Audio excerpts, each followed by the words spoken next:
কখনো ক্লদিয়া বাভেল, কখনো আবার ফাতি ভাস্কেজ, সর্বশেষ তো মেসির দেশের নিকি নিকোল।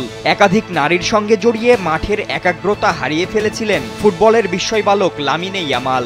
কোনোভাবেই যেন নিজের ফর্ম ফিরে পাচ্ছিলেন না তিনি। তবে কিছুদিন আগেই নিকি নিকোলের সঙ্গে বিচ্ছেদের পর এবার মাঠে ফিরেই তিনি যেন আবারও ফিরলেন চেনা রূপে। গেল রাতে এলচের বিপক্ষে গোল করেই যেন প্রমাণ করলেন ফুটবলই তার আসল ভালোবাসা।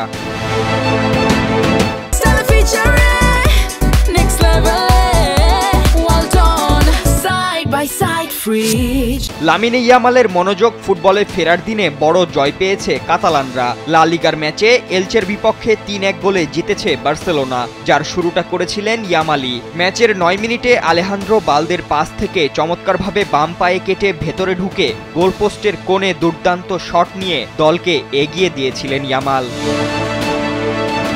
এদিন ইয়ামাল ছাড়াও বার্সার হয়ে বাকি ২ গোল করেছেন ফার্মিন লোপেজ ও মার্কাস রাশফোর্ড। আর এলচের হয়ে বার্সার জালে বল পাঠিয়ে ব্যবধান কমিয়েছেন রাফা মির। এই জয়ে শীর্ষে থাকা রিয়াল মাদ্রিদের সঙ্গে ব্যবধান কমালো বার্সা। ১১ ম্যাচে ২৫ পয়েন্ট নিয়ে কাতালান ক্লাবটির অবস্থান ২-এ। সমান ম্যাচে ১ নম্বরে থাকা জাবি আলোনসোর রিয়ালের পয়েন্ট ৩০। ফাতেন ইশরাক, কালবেলা।